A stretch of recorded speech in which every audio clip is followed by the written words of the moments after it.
Em setembro de 2023, um funcionário da limpeza encontrou uma caixa lacrada nos escombros do Instituto de Pesquisas Avançadas de Boston, uma instituição que havia sido misteriosamente fechada da noite para o dia, sem explicações oficiais. Dentro dessa caixa, 7 dossiês marcados com carimbos vermelhos. Acesso negado. Risco psicológico extremo. O que você está prestes a ouvir custou a sanidade mental de 17 pesquisadores. 3 deles foram internados em instituições psiquiátricas. 2 desapareceram sem deixar rastros.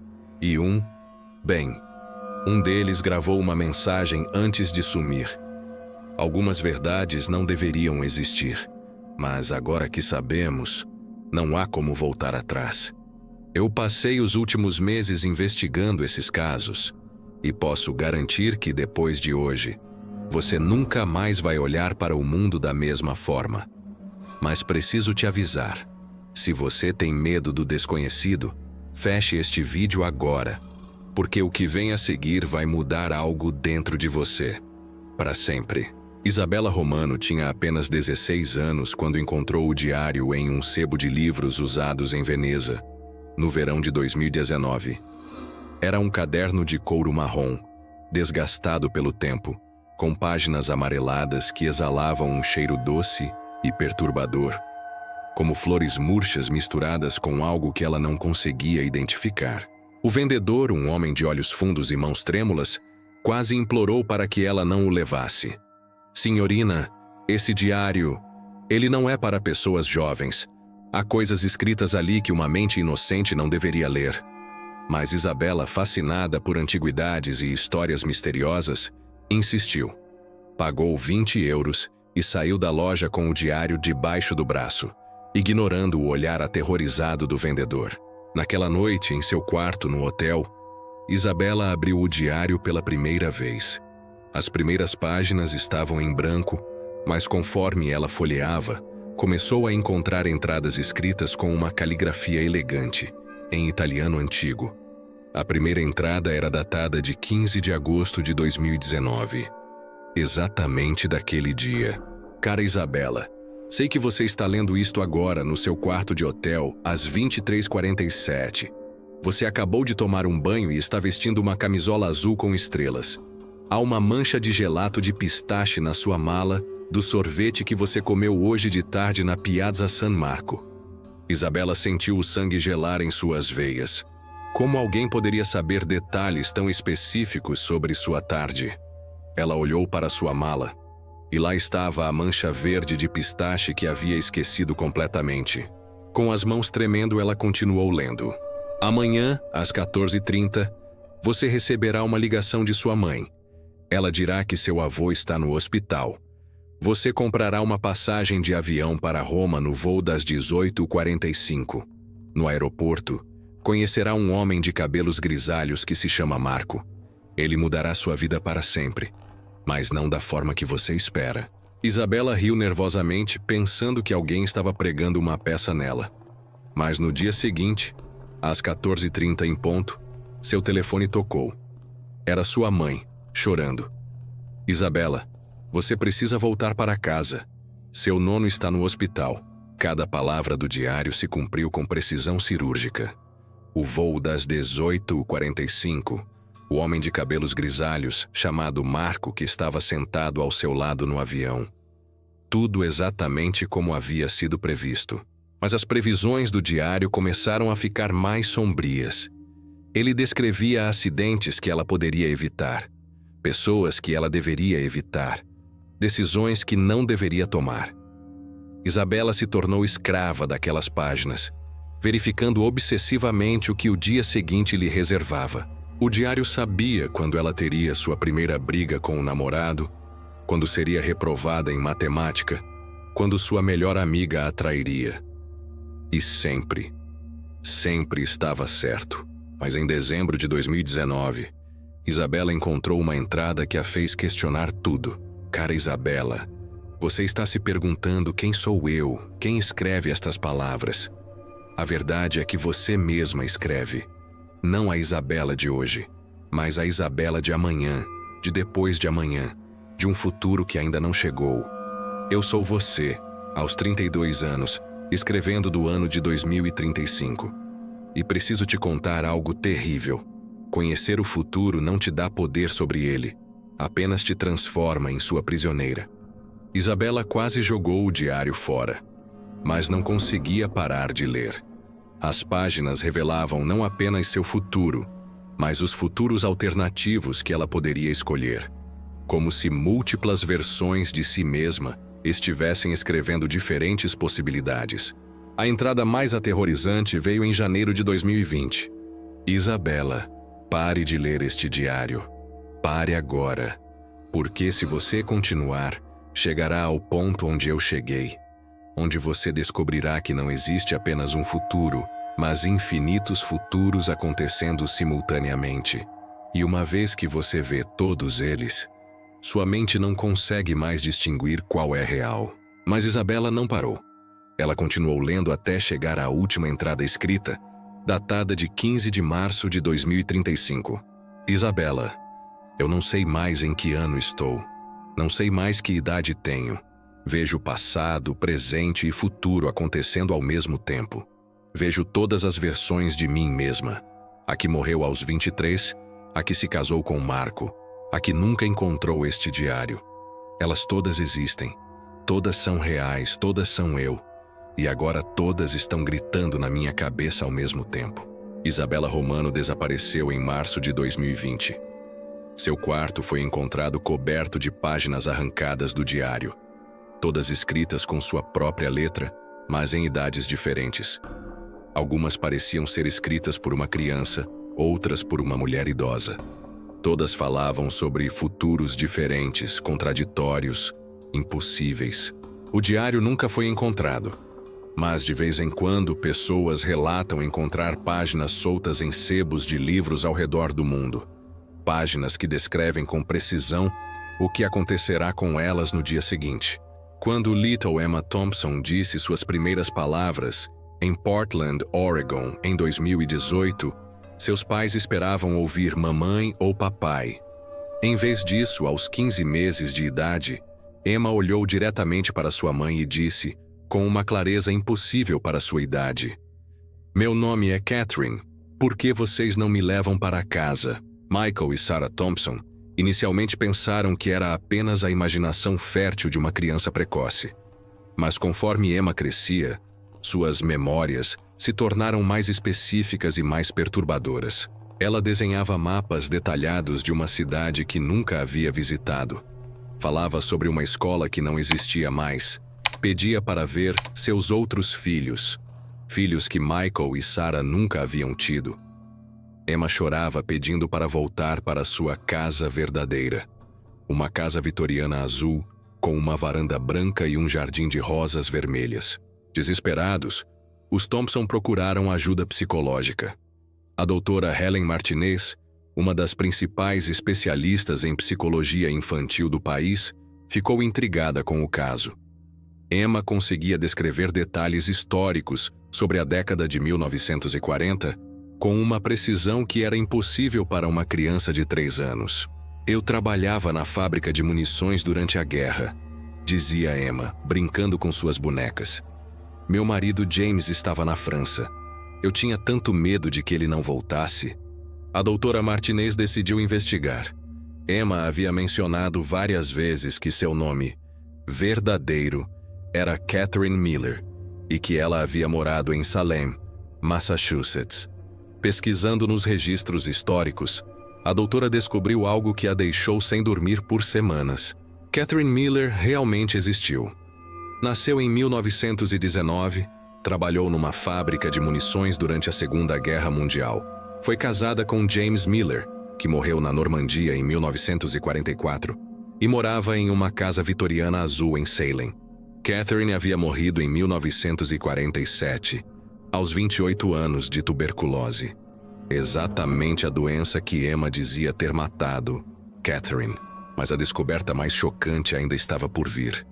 A doutora Martinez encontrou fotos de Catherine Miller nos arquivos históricos da cidade. Quando mostrou as fotos para Emma, sem dizer quem era, a menina começou a chorar. "Essa sou eu", ela disse apontando para a foto. Essa é minha foto do casamento. Por que estou tão diferente agora? Onde estão meus cabelos longos? As semelhanças físicas entre Emma e Catherine eram impossíveis de ignorar. Mesmo separadas por 70 anos de diferença, elas tinham os mesmos olhos verdes, a mesma covinha no queixo, o mesmo formato das mãos. Em 2021, os Thompson decidiram levar Emma para Salem. Quando o carro entrou na cidade, Emma ficou visivelmente agitada. Eu conheço este lugar, ela sussurrou. Vire à direita na próxima esquina. Emma os guiou por ruas que nunca havia visto antes, até chegarem a um bairro residencial antigo. Lá, no final de uma rua tranquila, estava uma casa vitoriana azul com uma varanda branca. O jardim da frente estava abandonado, mas ainda era possível ver onde as rosas vermelhas haviam crescido décadas atrás. Emma saiu do carro correndo e bateu na porta. Uma mulher idosa a atendeu, e Emma olhou para ela com lágrimas nos olhos. Vovó Margaret. Sou eu, Catherine. Eu voltei. A mulher era Margaret Chen, que havia comprado a casa dos herdeiros de Catherine Miller em 1950. Ela havia conhecido Catherine pessoalmente. Eram vizinhas e amigas próximas. É impossível, Margaret sussurrou olhando para Emma. Mas os olhos são iguais, e ela sabia meu nome. Um nome que eu só usava quando era jovem. Emma passou horas explorando a casa, apontando mudanças que haviam sido feitas nas decorações, lembrando onde os móveis costumavam ficar, contando histórias sobre eventos que haviam acontecido naquela casa 70 anos antes. Margaret confirmou cada detalhe. A investigação mais aprofundada revelou algo ainda mais perturbador. Emma Thompson havia nascido em 25 de setembro de 2017. Catherine Miller havia morrido em 25 de setembro de 1947. Exatamente 70 anos antes, na mesma data. Hoje, Emma tem 6 anos, e suas memórias de Catherine estão gradualmente desaparecendo.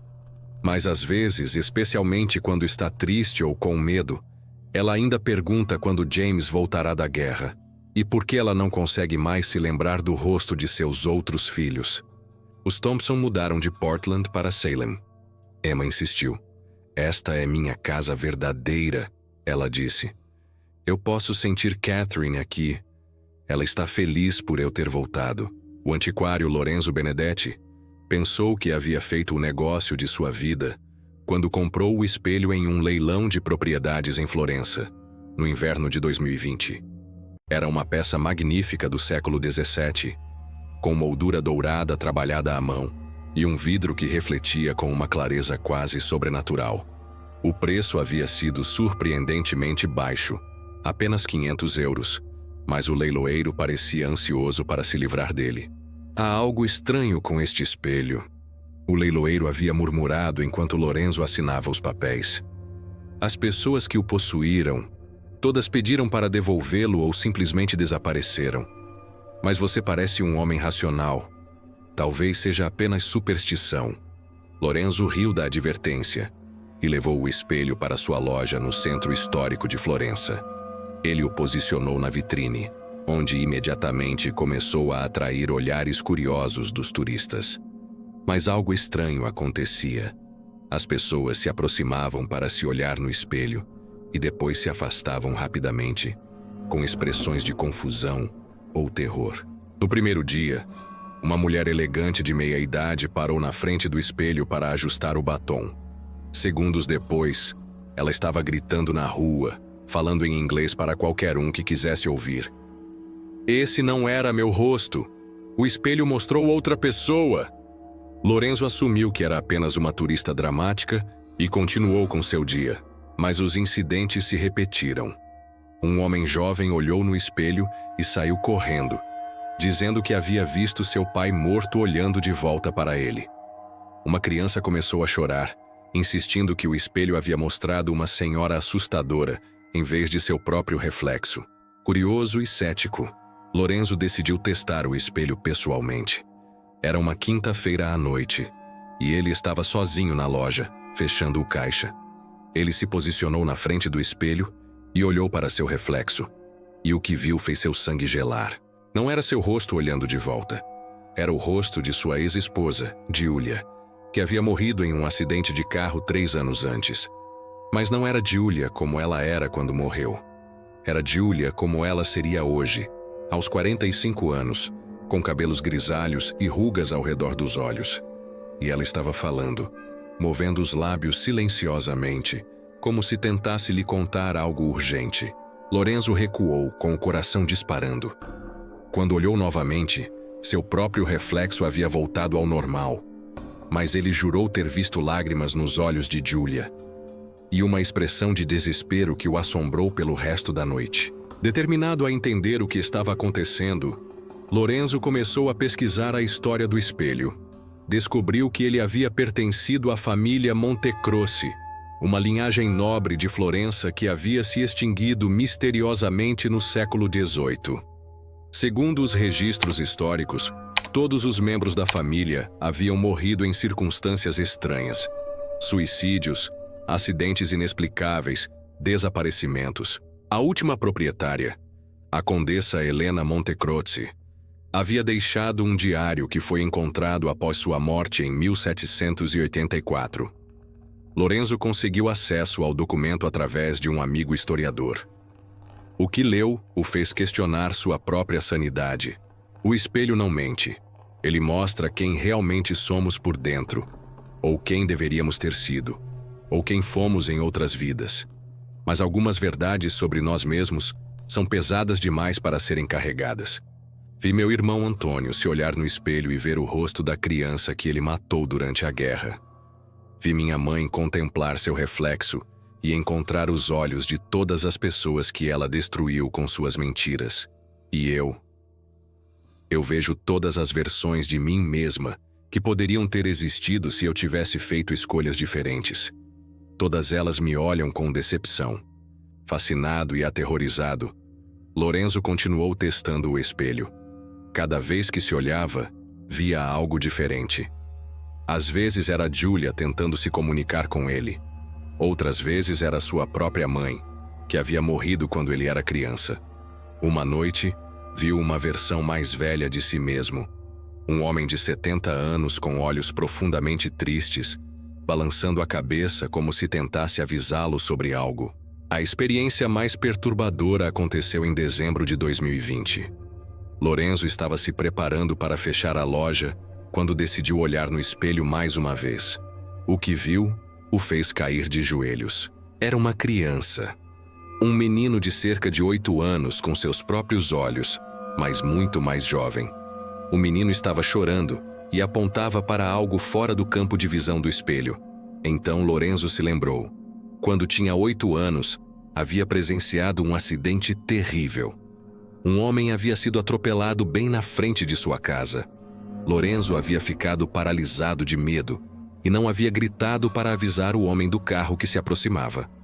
O menino no espelho era ele mesmo aos 8 anos e estava apontando para o homem que Lorenzo poderia ter salvado, mas não salvou. Essa noite, Lorenzo entendeu o que o espelho realmente fazia. Ele não mostrava reflexos alternativos ou pessoas mortas. Ele mostrava as consequências emocionais de nossas ações e inações. Mostrava quem nos tornamos por dentro, baseado nas escolhas que fizemos. Lorenzo Benedetti doou o espelho para uma igreja em dezembro de 2020. O padre que o recebeu o mantém coberto com um pano negro na sacristia. Algumas verdades, disse o padre a Lorenzo, são pesadas demais para serem enfrentadas sozinhas.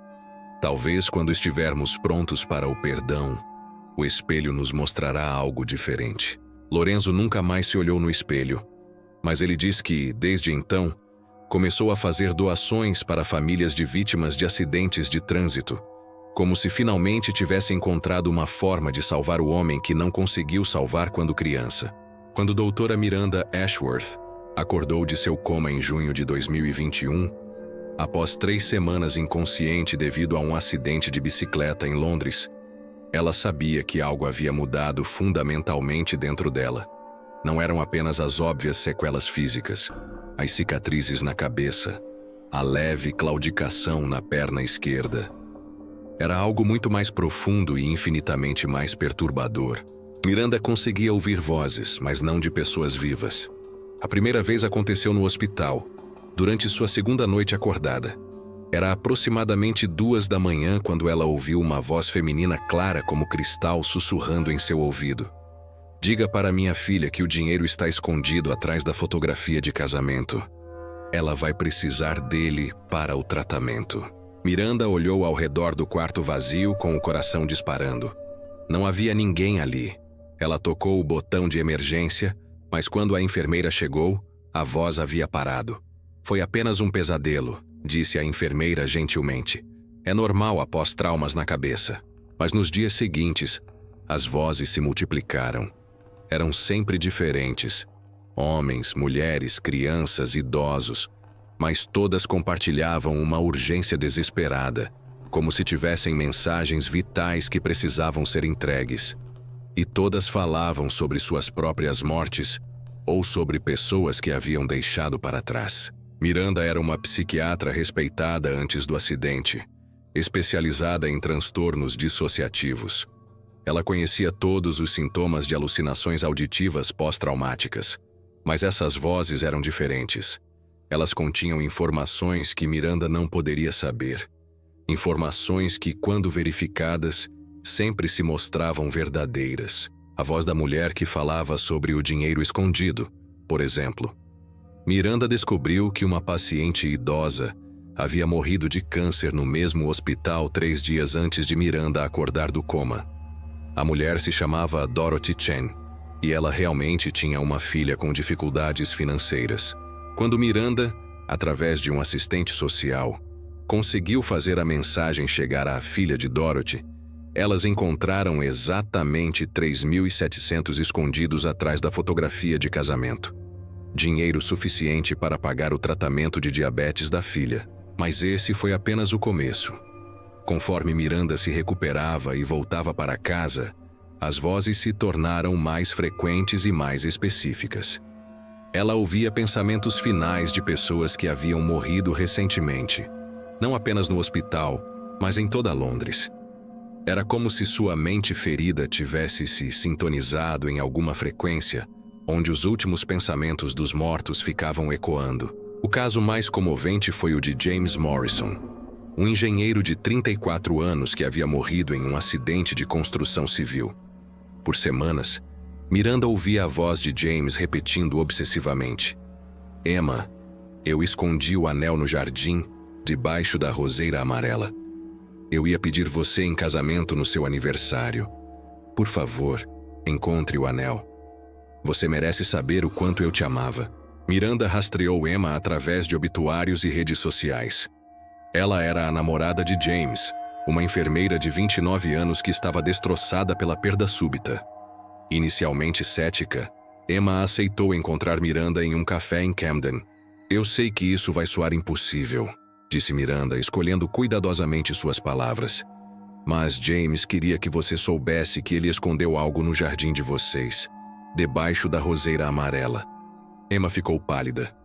James plantou aquela roseira no mês passado. Ele disse que era uma surpresa para meu aniversário, mas eu nunca entendi por quê. Ele odiava a jardinagem. Elas foram juntas para a casa que Emma e James dividiam. Cavaram embaixo da roseira amarela e encontraram uma pequena caixa de veludo azul contendo um anel de noivado com diamante. Dentro da caixa, havia um bilhete na letra de James. Para Emma, o amor da minha vida, espero que você diga sim no seu aniversário. Emma desabou em lágrimas. O aniversário dela seria na semana seguinte. James havia planejado pedir sua mão em casamento exatamente como sua voz havia dito. Mas as vozes que Miranda ouvia nem sempre traziam mensagens de amor. Algumas eram sombrias, carregadas de culpa, medo ou raiva. Ela ouvia confissões de crimes nunca solucionados, segredos familiares que haviam sido levados para o túmulo, verdades que poderiam destruir vidas inteiras. Um comerciante que havia morrido de ataque cardíaco confessou ter roubado milhares de libras de fundos de caridade durante anos. Uma mãe que morreu de câncer revelou que o filho que todos acreditavam ter morrido em um acidente, na verdade, havia sido morto pelo próprio padrasto. Um empresário que morreu em um acidente de carro admitiu ter falsificado documentos que resultaram na morte de trabalhadores em suas obras. Miranda se viu no centro de um dilema moral impossível. Ela deveria revelar essas informações? Como explicar como as havia obtido? Quem acreditaria nela? O peso psicológico de carregar os últimos pensamentos dos mortos começou a cobrar seu preço. Miranda desenvolveu insônia crônica, ansiedade severa e depressão. Ela não conseguia desligar as vozes. Elas falavam constantemente, sobrepondo-se umas às outras como um coro cacofônico de lamentos e confissões. Em dezembro de 2021, Miranda tomou uma decisão drástica. Ela começou a escrever cartas anônimas para as famílias das pessoas cujas vozes ouvia, revelando segredos importantes ou mensagens de amor que os mortos queriam transmitir. Nunca assinava as cartas, apenas escrevia. De alguém que ouviu suas últimas palavras. Algumas famílias encontraram paz através dessas mensagens. Outras se despedaçaram quando segredos sombrios foram revelados. Miranda sabia que estava mudando vidas para sempre, mas não sabia se estava fazendo o bem ou o mal. A última entrada no diário de Miranda, datada de março de 2022, dizia: "As vozes estão ficando mais altas. Hoje ouvi 47 pessoas diferentes. Não consigo mais distinguir entre os pensamentos deles e os meus próprios. Será que os mortos podem nos arrastar com eles? Será que é isso que está acontecendo comigo?" Miranda Ashworth desapareceu em abril de 2022. Sua casa foi encontrada vazia, mas as paredes estavam cobertas de mensagens escritas à mão. Centenas de últimos pensamentos de pessoas mortas, escritos em caligrafia que mudava constantemente, como se diferentes pessoas tivessem usado sua mão para escrever. A última mensagem, escrita na parede do quarto, dizia: "Finalmente entendo, os mortos não se vão. Eles apenas esperam que alguém os ouça. E uma vez que você começa a ouvir, você nunca para." Vincent Kowalski havia sido fotógrafo profissional por 15 anos quando sua vida mudou completamente em uma manhã nebulosa de outubro de 2020, nas ruas de Cracóvia. Ele estava documentando o cotidiano da cidade durante a pandemia quando sua câmera analógica, uma velha Leica que havia pertencido a seu avô, começou a capturar coisas que seus olhos não conseguiam ver. A primeira foto estranha foi de uma mulher idosa sentada em um banco de praça. Vincent havia feito a fotografia como parte de sua série sobre solidão urbana. Mas quando revelou o filme em seu laboratório caseiro, descobriu algo que o fez questionar sua própria sanidade.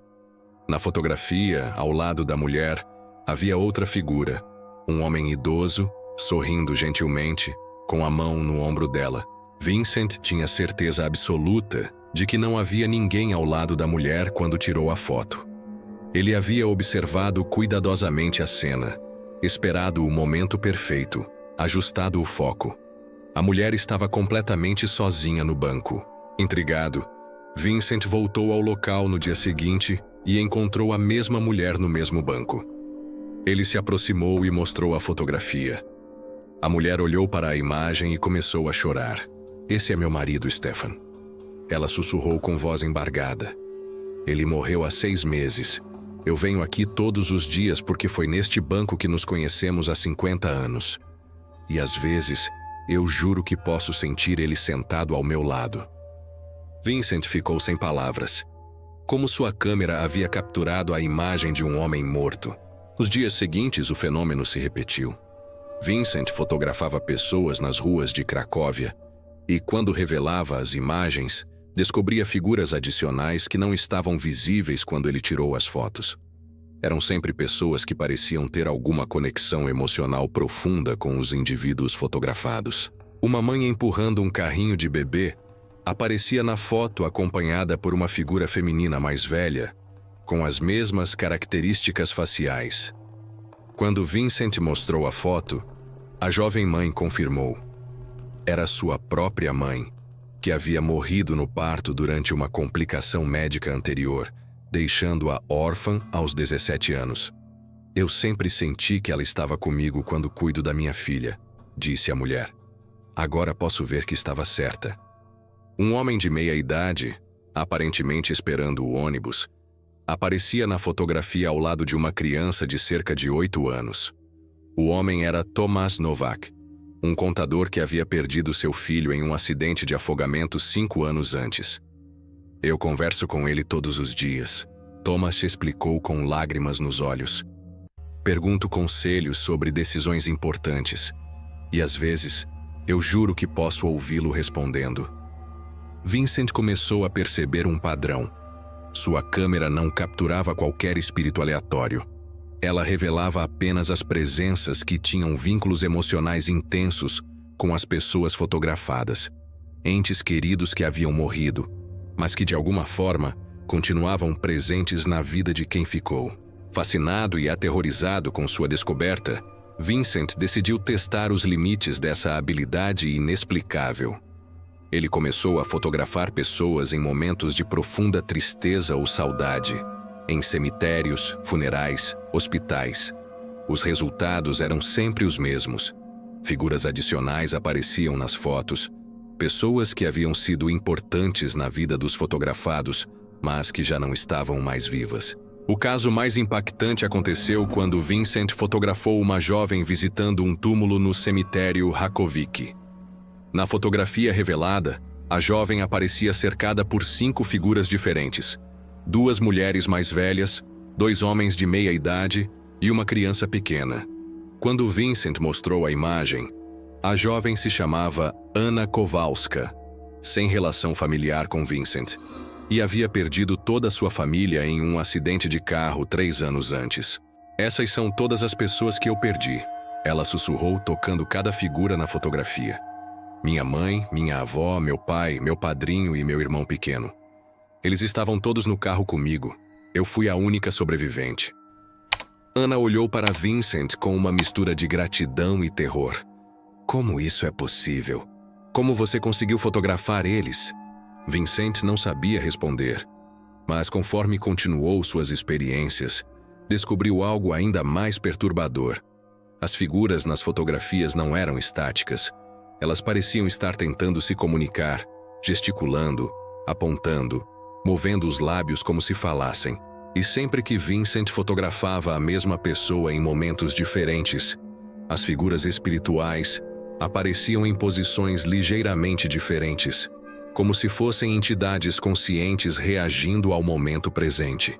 A descoberta mais chocante veio quando Vincent decidiu fotografar a si mesmo. Ele configurou sua câmera em um tripé, ajustou o timer e se posicionou na frente da lente. Quando revelou a autofotografia, quase desmaiou. Atrás dele, claramente visível, estava seu avô, o mesmo homem que havia lhe dado a câmera Leica décadas antes. Mas seu avô estava apontando para algo fora do quadro da fotografia, com uma expressão urgente e preocupada. Vincent percebeu que sua câmera não estava simplesmente capturando espíritos aleatoriamente.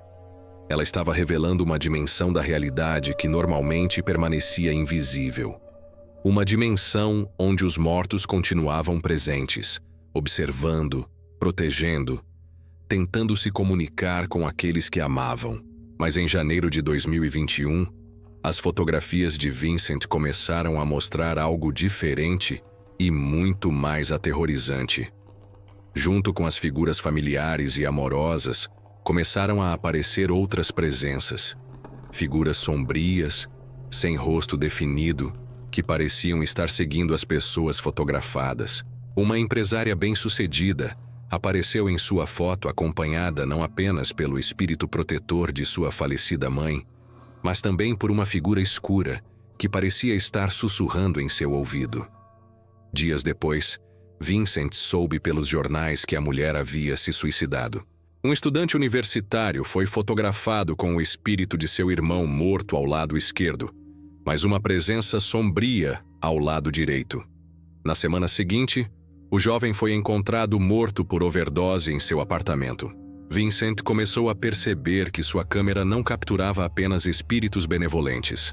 Ela revelava todas as presenças espirituais ao redor das pessoas, incluindo aquelas que pareciam ter intenções malévolas. O último trabalho de Vincent Kowalski Foi uma série de autorretratos que ele tirou durante o mês de março de 2021.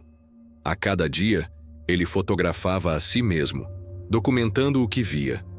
As primeiras fotos mostravam apenas seu avô ao fundo, ainda apontando para algo fora do quadro. Mas conforme os dias passaram, mais figuras começaram a aparecer. Na última fotografia, tirada em 31 de março de 2021, Vincent aparece cercado por dezenas de figuras, algumas luminosas e reconfortantes, outras completamente sombrias. Seu avô não está mais apontando para fora do quadro. Ele está apontando diretamente para Vincent, com uma expressão de absoluto terror. Vincent Kowalski desapareceu naquela noite. Sua câmera foi encontrada destroçada no chão de seu laboratório, como se alguém a tivesse pisoteado repetidamente. As fotografias estavam espalhadas pelas paredes, mas todas as imagens mostravam apenas escuridão, exceto a última, onde era possível ver centenas de figuras sombrias se movendo em direção ao observador. Hoje, fotógrafos ao redor do mundo relatam experiências similares. Câmeras antigas que capturam mais do que deveriam, mas nenhum deles teve coragem de continuar fotografando quando as presenças sombrias começaram a aparecer. Alexandre Dumas era um pianista clássico de renome em Paris quando sofreu um derrame cerebral devastador em setembro de 2020. Os médicos do Hospital Pitié-Salpêtrière disseram que ele havia perdido permanentemente a capacidade de tocar piano. Os danos neurológicos haviam afetado a coordenação motora fina de suas mãos, e ele mal conseguia segurar uma xícara de café, quanto mais executar as peças complexas que haviam definido sua carreira.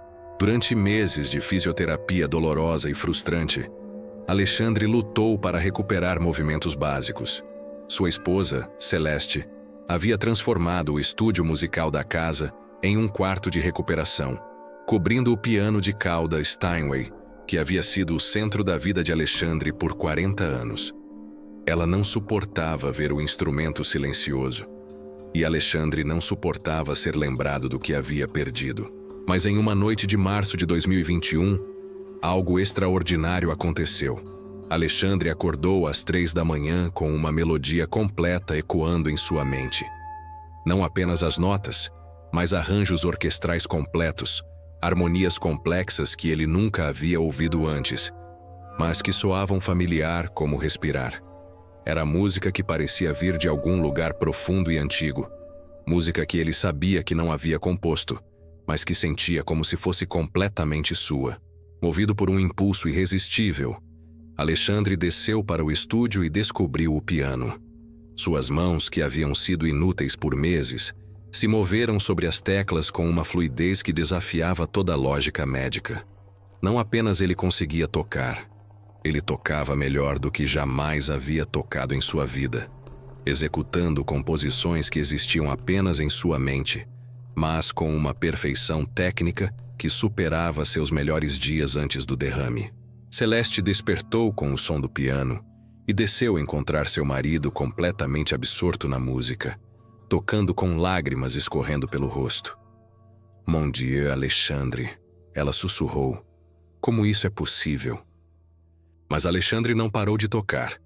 Era como se as mãos não fossem mais suas. Elas se moviam independentemente de sua vontade consciente, executando peças que ele nunca havia estudado, em estilos que nunca havia praticado. E havia algo mais perturbador. Enquanto tocava, Alexandre ouvia vozes sussurrando ao seu ouvido, guiando suas mãos, ensinando-lhe as nuances de cada composição. Nas semanas seguintes, Alexandre passou a acordar todas as noites às 3 da manhã, com novas melodias em sua mente. Eram sempre diferentes. Às vezes vals melancólicos que pareciam vir do século XIX, outras vezes peças modernas e experimentais, algumas tão antigas que soavam como música medieval, mas todas compartilhavam uma qualidade estranha. Eram profundamente emotivas de uma forma que parecia sobre-humana, como se cada nota carregasse o peso de experiências que ultrapassavam uma única vida. Intrigado, Alexandre começou a gravar suas sessões noturnas. quando escutava as gravações durante o dia, ficava chocado com a complexidade e beleza da música que havia criado. Música que ele não se lembrava conscientemente de compor. Era como se, durante essas sessões, ele se tornasse um conduto para algo maior que ele próprio. A primeira pista sobre a origem dessas composições veio quando Alexandre tocou uma de suas novas peças para seu antigo professor de piano, o renomado maestro Henri Bouchard. Henri ouviu em silêncio absoluto, com uma expressão que mudou gradualmente de curiosidade para choque absoluto. Mon Dieu, Alexandre, Henri sussurrou quando a música terminou. Onde você encontrou essa composição? Eu a compus. Alexandre respondeu confuso com a reação do professor. Impossível. Henri balançou a cabeça. Essa é uma peça de Claude Debussy, mas uma peça que nunca foi publicada. Eu a ouvi apenas uma vez, quando era estudante, tocada por um pianista muito antigo que afirmava ter conhecido Debussy pessoalmente.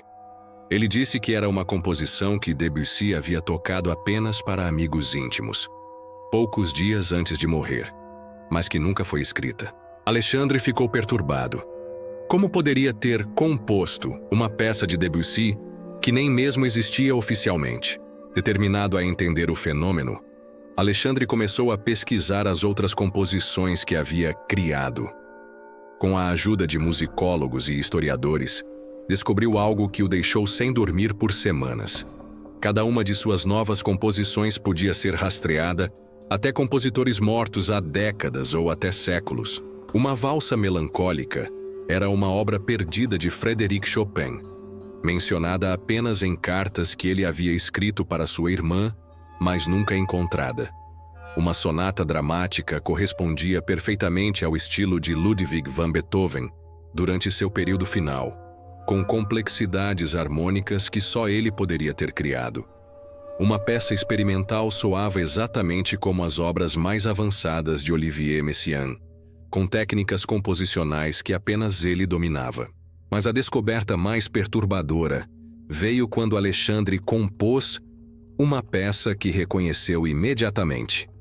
Era uma canção de ninar que seu próprio bisavô, um músico amador, costumava tocar para ele quando era criança. Seu bisavô havia morrido quando Alexandre tinha apenas 5 anos, e ele tinha certeza de que nunca havia aprendido a música. No entanto, suas mãos a tocavam com perfeição, incluindo pequenas variações pessoais que seu bisavô costumava fazer. Naquela noite, enquanto tocava a canção de ninar, Alexandre ouviu claramente a voz de seu bisavô sussurrando: Mon petit Alexandre, finalmente posso ensinar você todas as músicas que sempre quis compartilhar. Isso confirmou a suspeita crescente de Alexandre. De alguma forma, seu derrame havia alterado seu cérebro de uma maneira que lhe permitia acessar não apenas composições perdidas de grandes mestres, mas as próprias essências musicais desses compositores.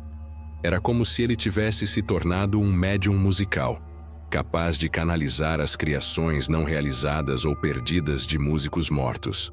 Durante os meses seguintes, Alexandre se tornou uma sensação no mundo da música clássica. Especialistas ficaram atônitos com suas descobertas de obras perdidas de compositores famosos. Mas Alexandre sabia a verdade. Ele não estava descobrindo essas peças. Estava sendo usado para trazê-las de volta ao mundo dos vivos. O fenômeno atingiu seu auge em dezembro de 2021, quando Alexandre acordou com a melodia mais bela e complexa que já havia ouvido ecoando em sua mente. Era uma composição que parecia combinar elementos de todos os grandes compositores da história, mas com uma originalidade que transcendia qualquer período ou estilo específico. Quando ele a tocou, Celeste desabou em lágrimas. É a música mais linda que já ouvi na vida, ela sussurrou. É como se fosse a música que todos os compositores da história sonharam em criar, mas nunca conseguiram. Mas enquanto tocava essa obra-prima final, Alexandre ouviu não uma, mas centenas de vozes sussurrando ao mesmo tempo. As vozes de todos os compositores que haviam usado suas mãos para trazer suas criações de volta ao mundo. E todas elas diziam a mesma coisa: Merci, Alexandre. Nossa música viverá para sempre através de você. Alexandre Dumas tocou essa última composição apenas uma vez. Na manhã seguinte, Celeste o encontrou em paz em seu piano, com um sorriso sereno no rosto e as mãos ainda posicionadas sobre as teclas. Ele havia morrido durante a noite, aparentemente de causas naturais, mas os médicos ficaram intrigados. O derrame que deveria ter destruído para sempre sua capacidade de tocar piano havia desaparecido completamente. Seu cérebro estava perfeitamente normal. A última composição de Alexandre nunca foi gravada, mas músicos ao redor do mundo relatam sonhar com fragmentos dela, acordando com melodias que parecem vir de algum lugar além de sua própria imaginação. Doutora Yuki Tanaka passou 20 anos de sua vida tentando provar que a consciência humana era simplesmente um produto de reações químicas no cérebro. Como neurobióloga molecular na Universidade de Tóquio, ela havia dedicado sua carreira a desmistificar o que considerava superstições sobre alma, espírito e vida após a morte. Para Yuki, os humanos eram máquinas biológicas complexas e nada mais. Tudo mudou em novembro de 2021, quando ela estava conduzindo experimentos com pacientes em morte cerebral no Hospital Universitário de Tóquio. Yuki havia desenvolvido um equipamento revolucionário capaz de medir flutuações eletromagnéticas extremamente sutis no cérebro humano. Flutuações tão pequenas que equipamentos convencionais não conseguiam detectar. A ideia era mapear os últimos momentos de atividade neuronal, antes que um cérebro parasse completamente de funcionar. Yuki esperava encontrar padrões que explicassem cientificamente as experiências de quase morte relatadas por alguns pacientes. Túneis de luz, revisões de vida, sensações de paz. Ela estava certa de que esses fenômenos eram simplesmente os últimos suspiros de um cérebro moribundo. O primeiro paciente em seus experimentos foi Hiroshi Nakamura, um engenheiro de 67 anos que havia sofrido um aneurisma cerebral massivo. A família havia concordado em desligar os aparelhos após 3 dias de morte cerebral confirmada. Yuki conectou seus sensores ultrassensíveis ao crânio de Hiroshi e began monitorar a atividade residual. O que seus equipamentos detectaram a deixou perplexa. No momento exato em que os aparelhos foram desligados e o coração de Hiroshi parou de bater, houve um pico massivo de atividade eletromagnética, não no cérebro, que já estava morto há dias, mas emanando de uma região que parecia estar aproximadamente 21 centímetros acima do corpo, na área que algumas tradições espirituais chamam de chakra da coroa. Yuki assumiu que era um erro de equipamento, mas quando o mesmo fenômeno se repetiu com o segundo paciente e depois com o terceiro, ela começou a suspeitar que havia descoberto algo revolucionário. A descoberta mais chocante veio quando Yuki analisou os dados eletromagnéticos mais profundamente. Os picos de energia não eram aleatórios. Eles seguiam padrões matemáticos complexos, como se fossem informações codificadas. Usando algoritmos de decodificação que havia desenvolvido para mapear padrões neurais, Yuki conseguiu traduzir essas flutuações eletromagnéticas em memórias. Os dados continham memórias completas dos pacientes.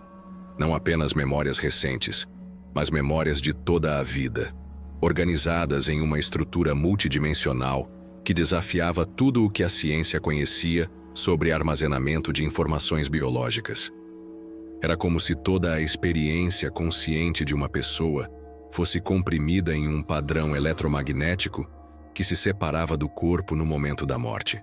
Fascinada e aterrorizada, Yuki continuou seus experimentos. Ela descobriu que podia prever com precisão absoluta quando um paciente morreria baseado nas flutuações pré-morte em seus campos eletromagnéticos. Mais perturbador ainda, ela podia ler fragmentos das memórias dos pacientes enquanto eles ainda estavam tecnicamente vivos, mas em morte cerebral. O caso que mudou a vida de Yuki para sempre foi o de uma paciente de 34 anos, chamada Keiko Suzuki, que havia sofrido um acidente de carro devastador. Enquanto monitava os campos eletromagnéticos de Keiko, Yuki começou a receber imagens claras em sua mente, memórias que não eram suas. Ela viu Keiko como uma criança pequena, brincando em um jardim com cerejeiras em flor. Viu o primeiro dia de escola de Keiko, seu primeiro amor, sua formatura na universidade, o nascimento de sua filha. Mas também viu coisas que Keiko havia mantido em segredo. Um caso extraconjugal que havia terminado semanas antes do acidente. Planos de deixar o marido, dinheiro escondido em uma conta bancária que ninguém conhecia. O mais perturbador era que Yuki não estava apenas vendo essas memórias. Ela as estava sentindo. Experimentava as emoções de Keiko como se fossem suas próprias. O amor profundo por sua filha, a culpa pelo affair, o medo de destruir sua família, a esperança por um novo começo. Quando Keiko morreu, Yuki sentiu algo que a ciência dizia ser impossível.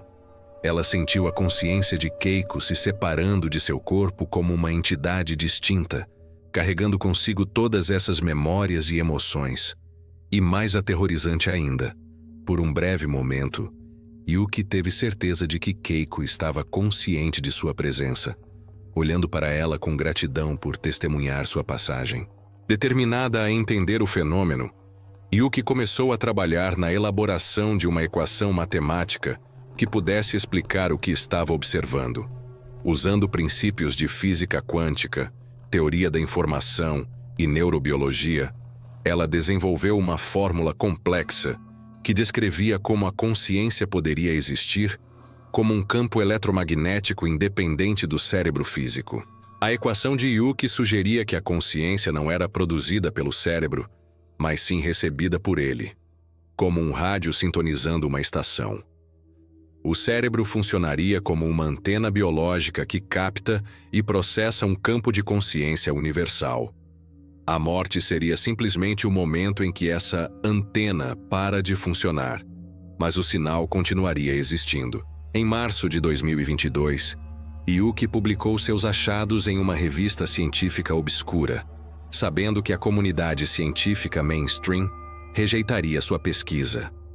Mas ela não esperava o que aconteceu a seguir. 3 dias após a publicação, Yuki começou a receber visitas noturnas estranhas. Ela acordava sentindo presenças em seu apartamento, ouvindo sussurros que pareciam vir de pessoas que ela havia monitorado durante seus experimentos. Era como se, ao observar conscientemente a transição dessas pessoas da vida para a morte, ela tivesse criado algum tipo de conexão permanente com elas. Hiroshi Nakamura, o primeiro paciente que ela havia estudado, parecia visitá-la todas as noites. Yuki ouvia sua voz dizendo: "Doutora Tanaka, obrigado por me ver partindo. Agora você sabe a verdade, mas será que está preparada para as consequências?" A última entrada no diário científico de Yuki, datada de 15 de abril de 2022, continha sua equação final, uma fórmula matemática elegante que descrevia matematicamente a separação da consciência do corpo físico. Your consciousness, memory, emotion, experience, yet iea, die, death.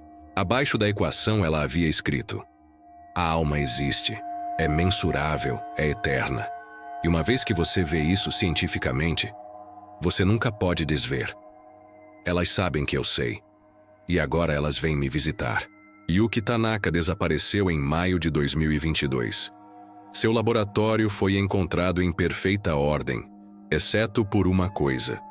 Todos os seus equipamentos estavam sintonizados na mesma frequência eletromagnética, a mesma frequência que ela havia detectado no momento da morte de seus pacientes. Seus colegas encontraram uma última anotação em sua mesa: a consciência não morre, apenas muda de frequência, e agora sei como sintonizar nessa nova frequência. Vou continuar minha pesquisa do outro lado. Durante as investigações desses casos, o renomado físico quântico Dr. Stuart Hameroff, da Universidade do Arizona, fez uma declaração que nunca foi amplamente divulgada. Estamos apenas começando a entender que a consciência pode ser um fenômeno fundamental do universo, não apenas um subproduto da atividade cerebral. Se isso for verdade, então a sobrevivência da consciência após a morte biológica não seria apenas possível, seria inevitável. O Instituto de Pesquisas em Consciência de Princeton possui atualmente mais de 2.000 casos documentados similares aos que você acabou de ouvir.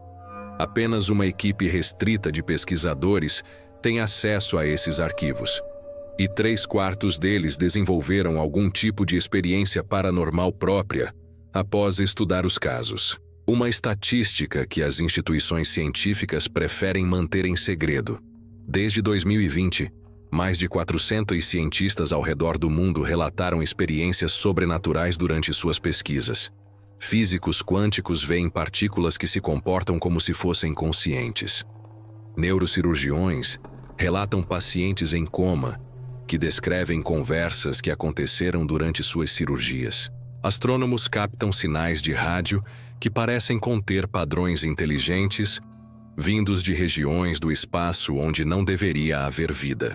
É como se, quanto mais avançamos cientificamente, mais descobrimos que o universo é muito mais estranho e consciente do que jamais imaginamos. Esses 7 casos representam apenas uma fração microscópica de um fenômeno que está se espalhando silenciosamente pelo mundo.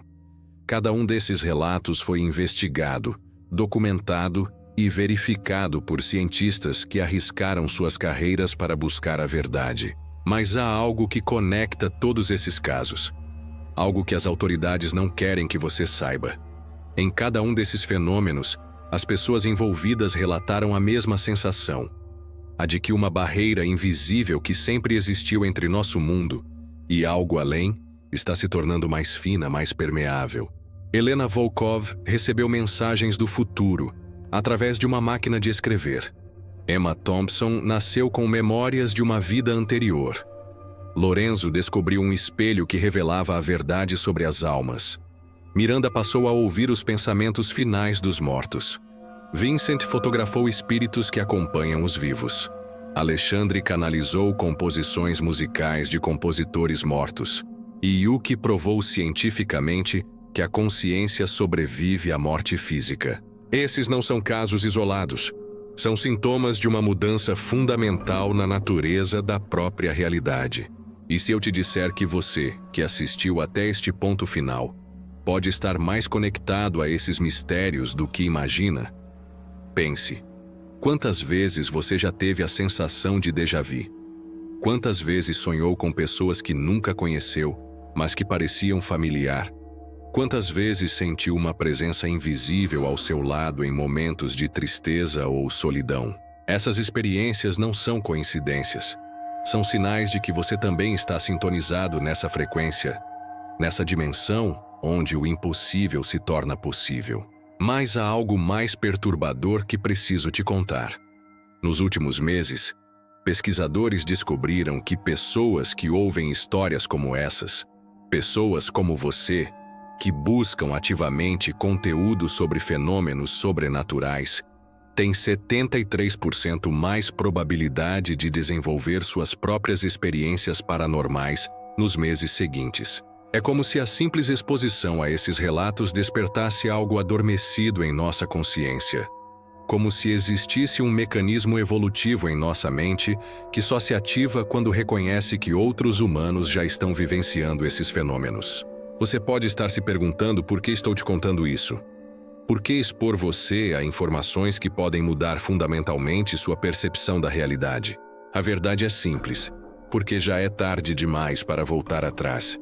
Se você chegou até aqui, se algo te trouxe para este vídeo, se você sentiu arrepios ou reconhecimento durante essas histórias, é porque você já faz parte desse despertar. E agora que você sabe, você tem uma escolha. Pode tentar ignorar o que ouviu, fingir que essas histórias são apenas entretenimento, voltar para sua vida normal, pretendendo que nada mudou. Ou pode aceitar que vivemos em um universo muito mais misterioso e consciente do que a ciência mainstream está disposta a admitir. Mas lembre-se, uma vez que você abre os olhos para essas possibilidades, você não pode mais fechá-los. Uma vez que você aceita que existem dimensões da realidade, além do que podemos ver e tocar, você se torna parte dessa rede de consciências despertas que está se espalhando silenciosamente pelo planeta. Se essas histórias tocaram algo profundo dentro de você, não foi coincidência. Se você sentiu que algumas dessas experiências eram familiar, como se você já soubesse dessas verdades em algum nível inconsciente, é porque sua alma reconheceu informações que ela já carregava. Deixe nos comentários qual desses casos mais impactou você. Você já viveu algo que a ciência não consegue explicar? Já teve sonhos proféticos, visitações de pessoas queridas que partiram, ou momentos em que sentiu que o tempo parou? Mais importante, você está preparado para a possibilidade de que experiências como essas possam começar a acontecer em sua própria vida? Compartilhe este vídeo, mas apenas com pessoas que você acredita que estão prontas para essas verdades. Nem todos os seres humanos estão preparados para despertar ao mesmo tempo. Alguns ainda precisam viver suas vidas na ilusão de que somos apenas corpos físicos em um universo morto e mecânico. Se inscreva neste canal, porque em breve revelarei algo ainda mais perturbador. Os casos de pessoas que não apenas experienciaram fenômenos sobrenaturais, mas que aprenderam a controlá-los. Pessoas que descobriram como navegar conscientemente entre dimensões, como se comunicar com consciências que já partiram, como acessar informações do futuro e do passado. Mas preciso te avisar, esses próximos casos são ainda mais intensos. São relatos de pessoas que transcenderam completamente as limitações da experiência humana normal. E algumas delas pagaram um preço terrível por esse conhecimento. Tem certeza de que você quer saber até onde vai essa toca do coelho? Tem certeza de que está preparado para descobrir o que mais é possível quando você para de acreditar nas limitações que a sociedade impôs à sua consciência? Se a resposta for sim, então nos vemos no próximo vídeo. Mas se você decidir parar por aqui, eu entendo completamente. Algumas verdades são pesadas demais para serem carregadas sozinhas. A escolha é sua. Mas lembre-se, uma vez que você desperta para essas possibilidades, não há como voltar para quem você era antes de saber.